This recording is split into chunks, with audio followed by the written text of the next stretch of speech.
په یو سبزي دکان کې ولاړم، هغه د سبزي والا به ژیره خریلی، څه وخت یې نه وه خریلی ژیره. یو کس ورته رالی چې حمیده ته خو هم بېلارې سوی له کچې له پاخه څخه کچې ته تللی، دا خو زه ولاړم دی ورته وایي.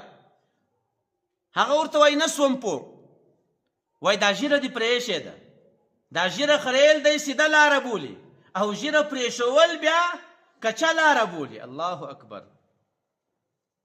د الله رسول فرمایي چې په آخره زمانه کې به زر کسه په مسجد کې وي، الله تعالی ته د الله تعالی عبادت به کوي، د الله تعالی په کور کې به وي، په سجده باندې به وي، په اوداسه باندې به وي، لیکن د یوه کس به هم ایمان نه وي. الله اکبر.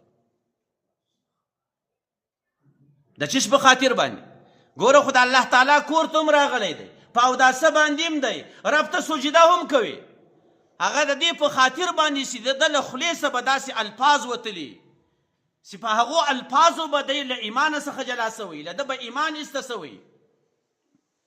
په بل روایت کې راځي چې په آخر وخت کې به دا رقم ته سار به یو سړی مسلمان وي، ماښام به کافر وي.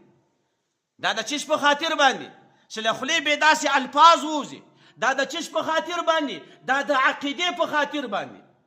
ډېر کسان مو لیدلی دي د عقیدې پر برابر باندې چې کله مجلس ورسره شروع کې بیا داسې چپه و راسته غږېږي چې هغو ته دا سپینه جامه لا خوند نه ورکوي، په دې خاطر چې سپینه جامه علما کرام اغوندي.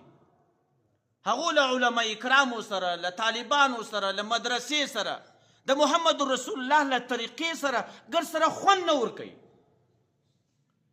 نو دا داسې الفاظ دي، داسې کلمات دي، داسې عقیده ده چې صرف په یوه جمله باندې انسان له ایمانه څخه وځي.